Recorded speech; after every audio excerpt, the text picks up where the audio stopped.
LeBron, you're 5,500 assists away from Stockton, so you just want to stick around long enough to get that one too. While you got it.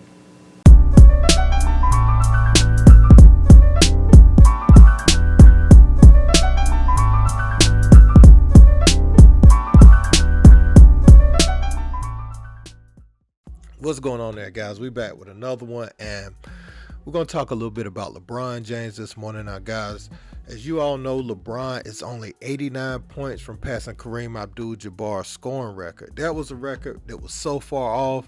That's not one we saw anyone in our lifetime coming close to.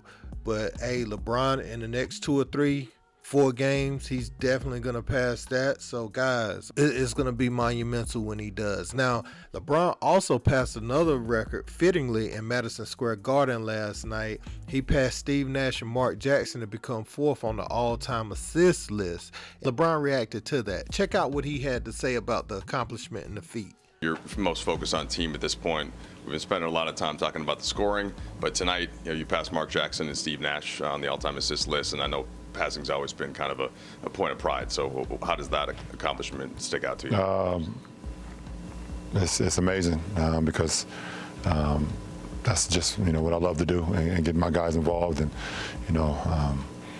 I'm trying to put the ball on time and on target with my guys throughout the course of my career, and with another great group that allows me to see the space and see the floor, and I'm able to get it to them and try to get it to them, with the right type of pass. And but they have to make the shots, and they've done a great job of that, not only this season but over the course of my career. So it's pretty cool. And anytime you link with some of the greats, Mark Jackson played here, was drafted here by the Knicks, so super cool thing. And obviously we know what Nash was, I played against him for many years, and his ability to pass the ball was very uncanny. LeBron, you're 5,500 assists away from Stockton, so you just want to stick around long enough to get that one too. While you got it. Well, nah, man, I ain't thinking about that at all.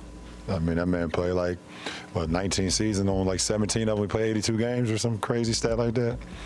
Nah, I'm good on that. I'm good, but I'm happy to be linked with some of the greats, that's for sure. BT. Now, the reporters also asked Anthony Davis about the state of the team. Sometimes when you have these records, or you have someone that's of elite stature chasing greatness, and they've already attained greatness, but they're reaching the elite of the elite in their field, then it can weigh heavily on the team, as far as pressure and outside noise and everything. But AD said that pretty much the Lakers organization, players, front office, everybody's taking it in stride and just happy to be a part of it. Check out what he had to say. AD, LeBron's inside 100 points now.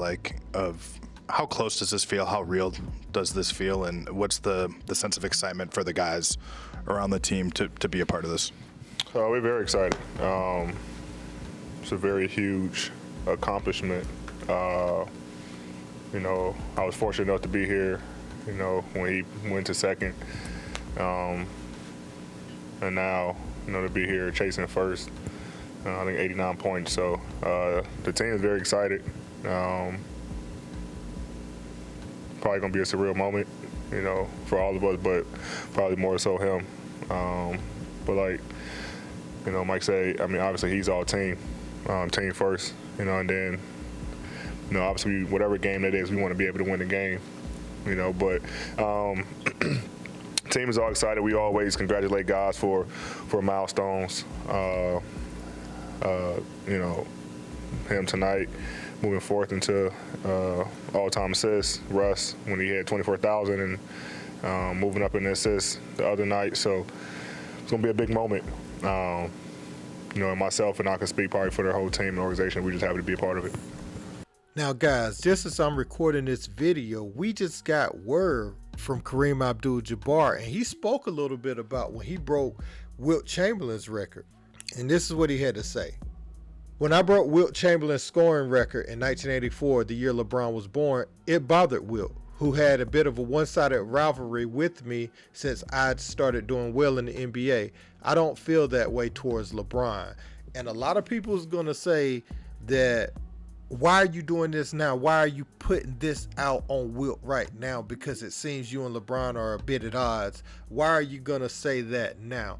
It may seem a little disingenuous coming at this current moment. First of all, you're speaking on a man that's no longer here to speak on his side of the story, but also it seems like you're trying to deflect with the current rift between you and LeBron. LeBron keeps saying, you know, y'all have no relationship right now and everything.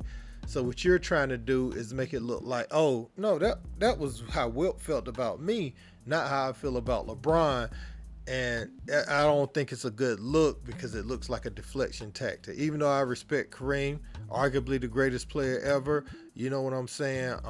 I don't like when people tell these type of stories on people that's no longer here to tell their side, especially when it seems like you're trying to take attention off of the current status of the relationship you have with LeBron James, you know?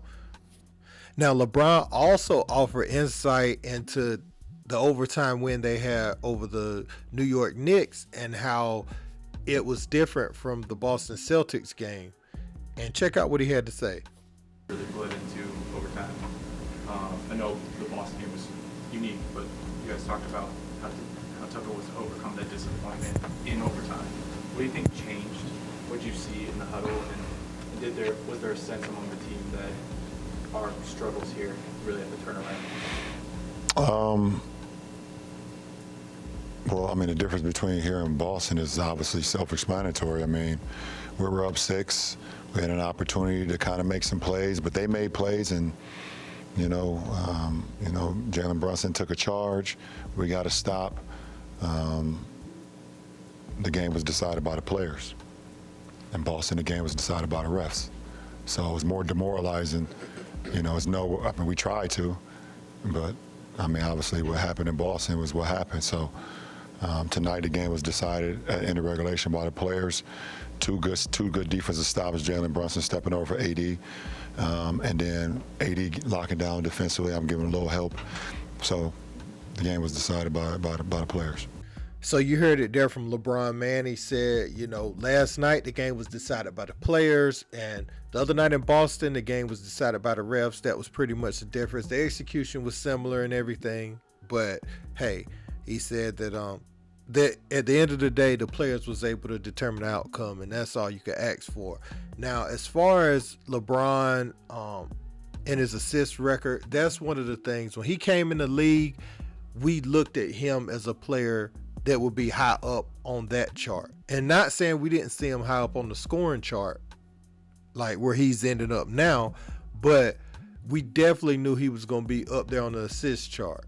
Like as far, and when I say on the all-time scoring list, I'm not talking about like him being a low scorer or whatever. I'm just saying him passing Kareem, that's not the way that we saw LeBron's game, because he was passed first. If you go back to St. Vincent St. Mary, he made sure Romeo Travis, Drew Joyce, and all those guys were scoring as well as he was scoring. Now, don't get it messed up. When they play Oak Hill or they play someone or a team that talent was above his high school team's talent level, he would go stand out and be the top player on the court most nights. But, pretty much all nights. The only comparable player to him during that time period was Carmelo Anthony. You know what I'm saying?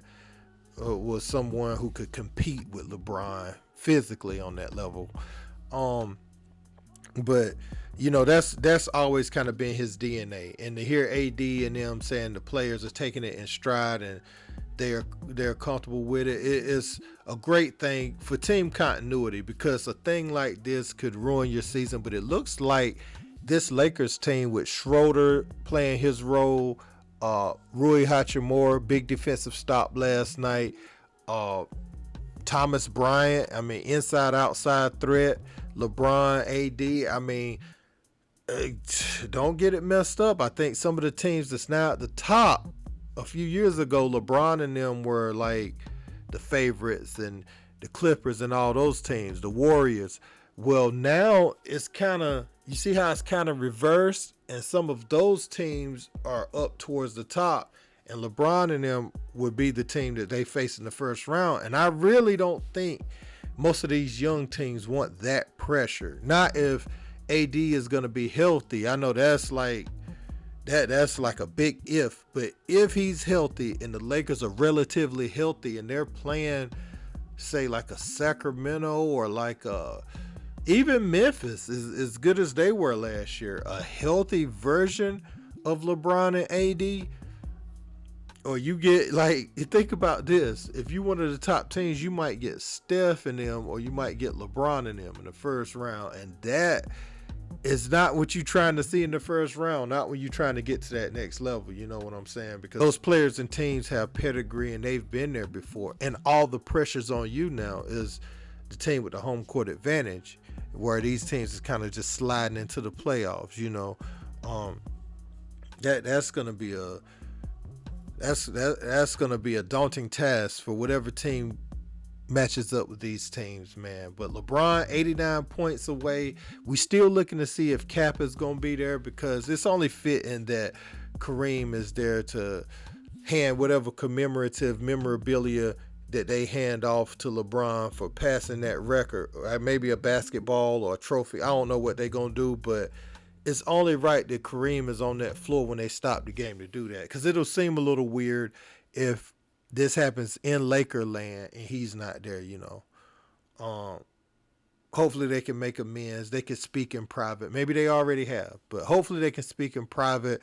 This thing can get brushed under the rug so that the proceedings can go the way they need to go, man. But hey, look, let me know what you guys think in the comments. Don't forget to like, share, and subscribe. Until next time, peace.